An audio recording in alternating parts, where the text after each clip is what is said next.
podia ser amb vosaltres, a mi em va venir la imatge de tu, Xavi, a l'ombra. Quan tu actues, que ho fas, ell, si no ho heu vist, podeu buscar ja vídeos a la xarxa, el seu treball, i ho veureu de seguida, i si no, quan hi hagi ocasió, doncs anar a veure les seves propostes. Ai, no sé què està passant. És l'ombra de tecnologia.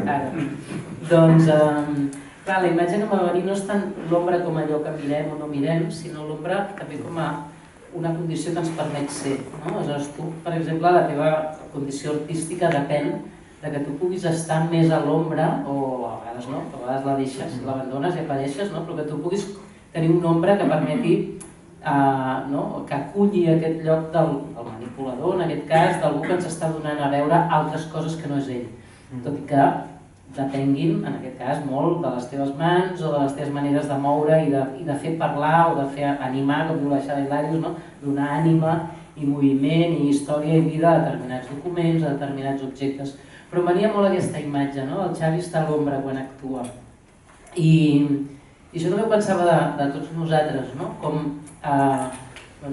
estem sempre a llocs, normalment quan podem estar amb els altres, quan podem ara mateix, estem a l'escenari, hi ha una llum, estem en una sala, hi ha una il·luminació, i ens permetem molt poc aquest lloc d'estar en una ombra que no sigui purament la del descans, la del anar a dormir, la del plegar. Quan pleguem ens en anem a l'ombra, és el cau de l'animal, però com fer de l'ombra un lloc que convoca també, que fa possible coses. Jo pensava en aquest fer possible gràcies a un poder estar a l'ombra, que tu dius em permet ser nen, però també ens permet, el teu estar a l'ombra fa que apareguin altres coses, que no passen necessàriament pel joc que les captura, per l'artista que les domina, per la veu que les anuncia.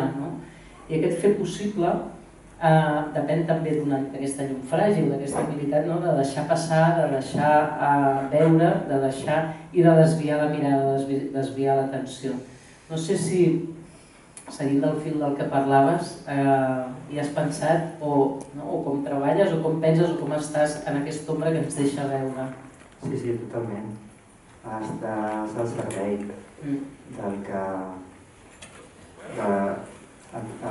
Aquest matí a la Beckett estem fent un taller i justament treballàvem amb un objecte i hem estat 4 hores amb un objecte i ho vinculàvem una mica amb quan coneixes algú que hi ha certa timidesa i que no tens una actitud arrogant quan coneixes per primera vegada una persona, i jo crec que aquesta estar a l'ombra també té aquesta voluntat d'escoltar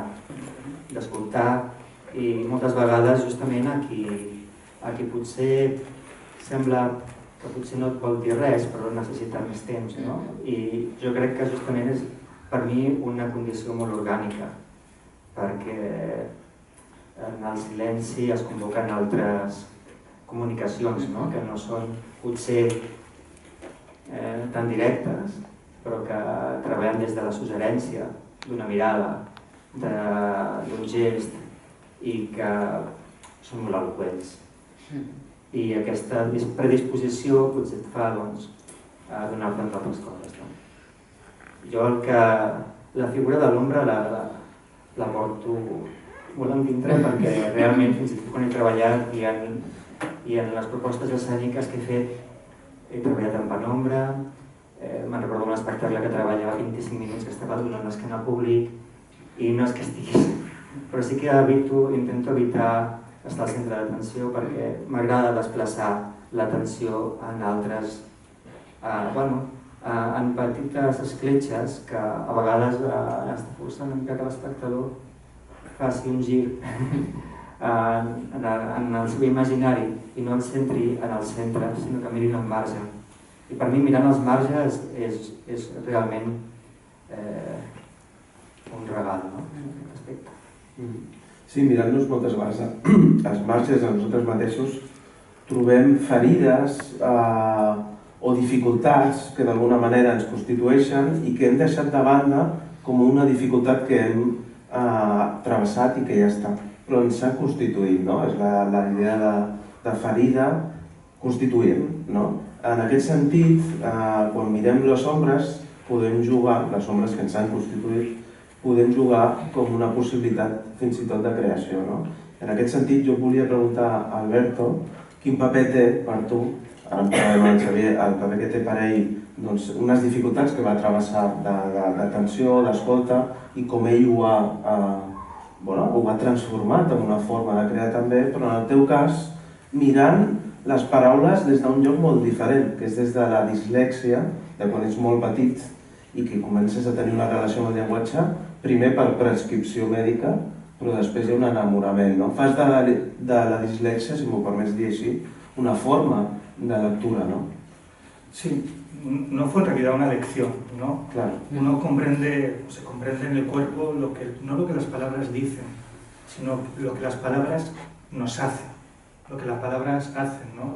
Creo que cuando tienes dificultad con el lenguaje comprendes muy pronto la potencia performática de las palabras, cómo los discursos, digo, la fisicidad de las palabras pueden multiplicar las vidas o clausurarlas, pueden ser hospitalarias o pueden ser absolutamente destructoras. Comprendes muy rápido que el lenguaje es una potencia indócil y peligrosa, y que sobre todo cuando no la posees, cuando no la dominas, ¿no? Cuando hay una quiebra o un balbuceo, pierdes pie con el lenguaje. En mi caso, claro, siempre es una intersección a niño, migrante, diría, y perdón por el registro, protomarica en un barrio de las afueras de Madrid y además con dislexia.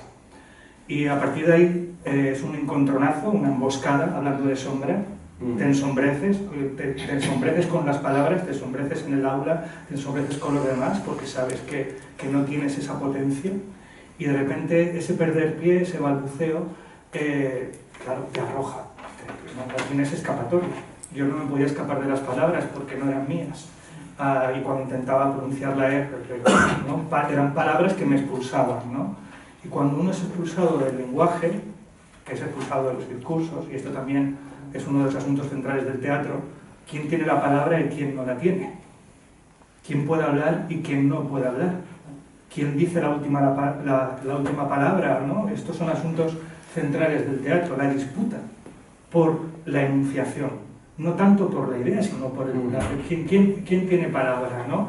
Es curioso que en griego, como sabes, que lo aplico con los filósofos, pero la palabra bárbaro, extranjero, era por el bla, bla, bla, bla. Es decir, aquellos que no hablaban griego, que eran una lengua de bla, bla, bla, ¿no? Una algarabía. O sea, la palabra bárbaro viene de aquel que balbuceaba, ¿no? Y en mi caso, pues también yo me he criado en un barrio que creo que tiene cierta fraternidad o vínculo con este, Villaverde Bajo, producto del aluvión de migraciones, ¿no? En el cinturón sur de Madrid.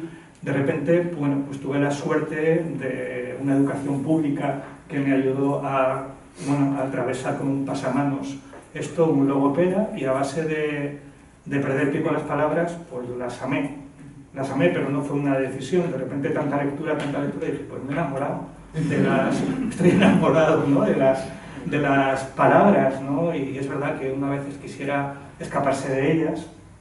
También la poesía es eso, ¿no? Comprender, no es un canto a las palabras, también uno comprende que las palabras pueden ser una cárcel, y quisiera ir a un lenguaje expresivo, al lenguaje de la selva o del jadeo o del animal, ¿no? Porque no te caiga aquí el lobos encima. Pero creo que la poesía precisamente es eso, ¿no? Es una bisagra, es una sombra del lenguaje, es un asombrar el lenguaje, es llevarlo a un lugar de extrañeza, ¿no? Y frente a los discursos que pretenden cerrar sentidos, la poesía, una de sus obligaciones tendría que ser multiplicarlos, destruirlos o ponerlos en cuestión. Y esto no se me olvida a la hora de escribir lenguaje para el teatro, ¿no? Porque he tratado siempre de que el intento de que las palabras que yo doy en un teatro sean esas palabras, y esto es una idea de actor, indóciles. Que el lenguaje, ¿no? Que la gente comprenda a través del extrañamiento. Yo no soy un autor del realismo, no sé hacerlo, me gustaría, pero no me sale. Porque creo además que está bien que la gente viva en un teatro lo que las palabras nos hacen, para que en cierto modo, cuando luego las escuchen, su prostitución, su ruina, su catástrofe, en los que deciden sobre nuestras vidas, comprendan que están siendo desde las palabras, ¿no? Humillados, engañados o cerrados o lo que sea. O también, por supuesto, hay palabras promisorias, palabras de esperanza, hay palabras candado y palabras pérdida, ¿no? Y la poesía siempre está como tratando de saber esta palabra que puede ser.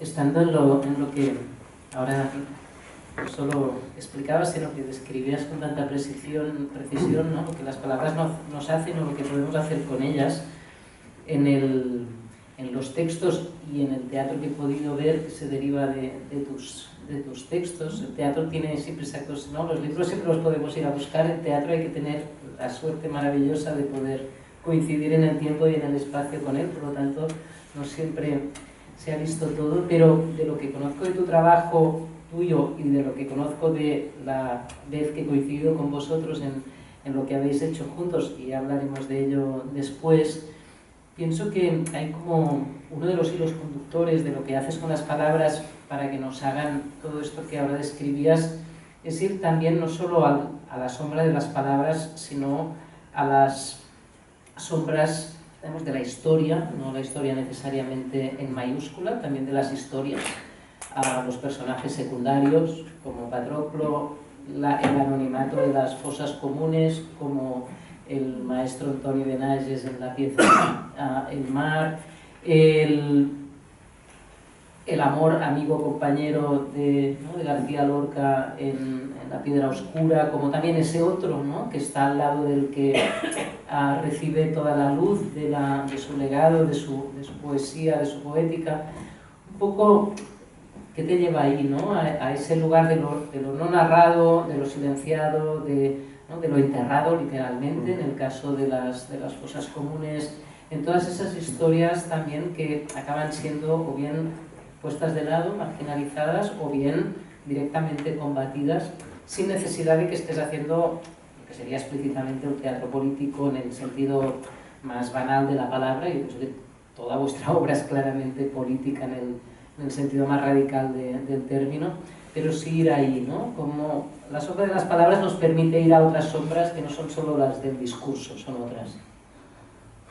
Bueno, yo creo que los temas te eligen. Me gustaría decir que ha sido una decisión conceptual, incluso un proyecto político, pero no me puedo arrogar eso, ¿no? Creo que tiene que ver con la propia biografía, que antes os comentaba rápidamente, también con mi año de nacimiento, el 78, ¿no? Con un niño ya preconstitucional por meses, la transición te cae encima y dices, bueno, ¿este país qué es, no?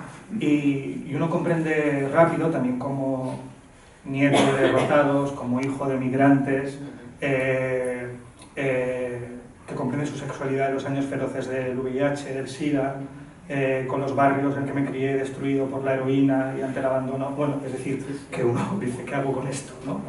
Y de ahí nace, bueno, quizá mi reconocimiento en esas figuras secundarias, ¿no? En aquellos que no quedaron, se había hablado de los márgenes, ¿no? Como la gran historia, esto lo dice también Benjamin, ¿no? Todo acto de cultura es un acto de destrucción. Pues en esos grandes discursos, en esas grandes fotografías de la historia, ¿quién quedó al margen, ¿no? Y ese margen, y esto es una idea tuya, Marina, ¿qué posibilidad borrada enuncia, ¿no? Si Rafael Roger Rapún o Josefina Manresa, ¿qué España seríamos la de Benages o de sus compañeras maestras, ¿no? ¿Qué Estado seríamos si esa posibilidad no hubiera sido cercenada? Y he trabajado desde ahí también porque considero que la memoria es una lectura ética y responsable del pasado que te pone en peligro. Y en este sentido, yo no creo que el teatro sea un lugar para la arenga, o sea, para soltar una certidumbre, sino para el rescate de una posibilidad. Y una cosa que hicieron los griegos desde el principio, que a mí me conmueve, porque el teatro es un invento no viejo, pero sí muy definitivo. A mí me conmueve mucho pensar que cuando Esquilo hace los persas, que él estuvo en esa batalla, está contada desde el punto de vista de los perdedores, como troyanas. Y que Grecia, que era una potencia política terrible, encontró una suerte de válvula para cuestionarse, frágil, en el margen de la ciudad, perseguida, intervenida por lo público, esto siempre, ¿no? Porque era el Demos de Atenas el que financiaba el concurso, entonces, bueno, hasta aquí, ¿no? Pero bueno, pero estaba ahí esa posibilidad, ¿no? Desde la derrota, desde la catástrofe, desde los muertos. Es decir, en los persas de Esquilo aparece el primer fantasma para decir, mira, vengo de la muerte a recordarte que aquí te encaminas. Y creo que ese ha sido un asunto del teatro, lo decía muy bien María Zambrano, ¿no? Hacer existir aquello que no pudo, pero que tenía derecho a existir. Y eso lo puede hacer el teatro. Y claro, el teatro es siempre político porque pertenece a la polis, porque un teatro evasivo durante una dictadura de jaja, pues es más político quizá que una obra que está hablando claramente de una cuestión política. Y ha sido esa el reconocimiento, ¿no? Yo no le he dado, eso se llama autoficción, pero sí que he sentido que esas personas formaban parte de una genealogía a la que yo pertenezco. Si me he atrevido a darle voz a esos ausentes, no ha sido de la arrogancia del, no sé cómo decirlo, del nigromante o de la ouija, sino decir que son los míos, son las mías. Es la, ¿no? Gente que no se le dio el agua pura del presente en su momento y que el teatro puede hacerlo fugazmente, ¿no? La obra que nos unió, El Mar, que se sigue haciendo, de repente la escuela de Benayes estaba ahí. Su promesa abierta, encendida, y la gente, humildemente, porque es una obra de teatro que llega hasta donde llega, pero de repente pensaba, veníamos, la última vez que yo la vi fue en Quito, en Ecuador, pensaba, esta gente aquí está compartiendo la historia de Antonio Benayes y los niños y niñas de un pueblacito de Burgos y son sus semejantes también. Fue una de las funciones más hermosas porque siempre dudábamos, ¿no? Esta historia en Ecuador, con este elemento tan local. Y cuando veías a la gente decir, es que al final, es que la humanidad, pues es esto. Sí, estem fent